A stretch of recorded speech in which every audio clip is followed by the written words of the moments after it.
Russia और America 15 अगस्त को Alaska में मुलाकात करते हैं। उनके मुलाकात का कारण होता है यूक्रेन रशिया युद्ध रोकना।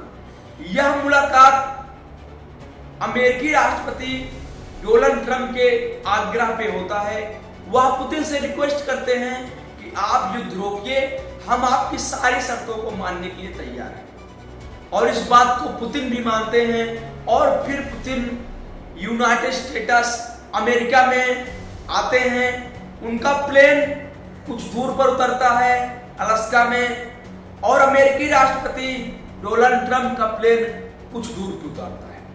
दोनों नेता एक दूसरे को देखकर ऐसे ऐसे हाथ हिलाते हैं और उसके बाद फिर धीमी चाल से पुतिन भी आगे बढ़ते हैं और उसके बाद राष्ट्रपति ट्रंप भी आगे बढ़ते हैं और उसके बाद राष्ट्रपति ट्रंप और पुतिन दोनों लोग हाथ मिलाते हैं। हालांकि हाथ तो मिलाते हैं लेकिन वो दोनों महाशक्तियां गले एक दूसरे के नहीं मिलती।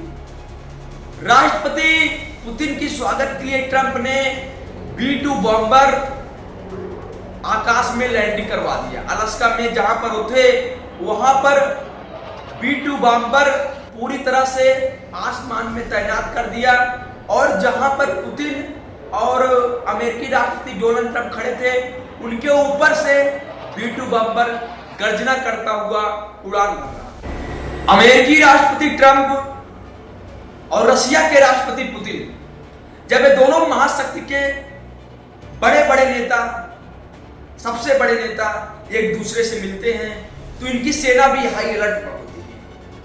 अमेरिका ने 30,000 सैनिकों को अलास्का में तैनात कर रखा।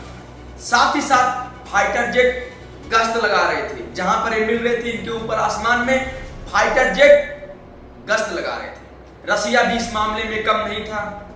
रशिया के भी फाइटर जेट निगरानी में थे अलास्का के और उसके बाद रशिया की सेना भी हाई अलर्ट पर थी और दोनों एक दूसरे, रशिया की सेना अमेरिका की सेना दोनों एक दूसरे के संपर्क में थी क्योंकि सुरक्षा विश्व की दो महाशक्तियों का थी। अब उसके बाद ये तो रही मिलन की बात। अब उसके बाद अमेरिका के राष्ट्रपति पुतिन से कहते हैं अब आगे चलिए, जहां पर इन दोनों महाशक्तियों की बैठक हुई थी। अमेरिका के राष्ट्रपति आग्रह करते हैं पुतिन से कि आप मेरी गाड़ी में बैठिए और राष्ट्रपति पुतिन बेफिक्र होकर अमेरिकी राष्ट्रपति की गाड़ी पर बैठ जाते हैं और दोनों रवाना होते हैं जहां पर इनकी मीटिंग होने वाली होती है, वहां पर रवाना होते हैं और 9 घंटे करीब मीटिंग चलती है या मीटिंग 9 बजे शुरू होती है और करीब 9 घंटे मीटिंग चलती है दोनों महाशक्तियों। क्या अमेरिका रशिया द्वारा जो यूक्रेन में युद्ध किया जा रहा है उसको रुकवाने में रूस के राष्ट्रपति पुतिन से बात करने के बाद सफल होगी या सफल हुई या उनकी मीटिंग सार्थक हुई?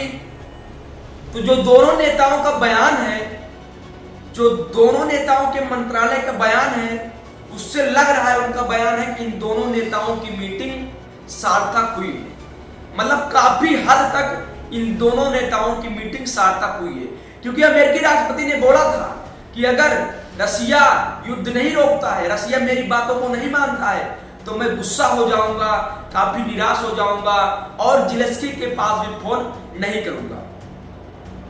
लेकिन अमेरिका के राष्ट्रपति ने ज़ेलेंस्की के पास फोन लगाया और उनको अमेरिका बुलाया। इससे कयास लगाए जा रहे हैं कि कुछ हद तक इन दोनों नेताओं के बीच बात बनी है। बात बनी भी तो क्यों है? क्योंकि पुतिन जो कि सनकी दिमाग के हैं, उन्होंने सारी शर्तों को पहले ही रख दिया था कि अगर इस शर्त को यूक्रेन मानता है तभी हम युद्ध खत्म करेंगे, वरना युद्ध कोई नहीं रुकवा सकता है, न युद्ध हम कभी खत्म करेंगे। अब अमेरिका देखो क्या करता है, मिलन तो हो गया, अब अमेरिका क्या स्टेप उठाता है? क्या अमेरिका ज़ेलेंस्की को मनाने में सफल रहेगा? क्या जो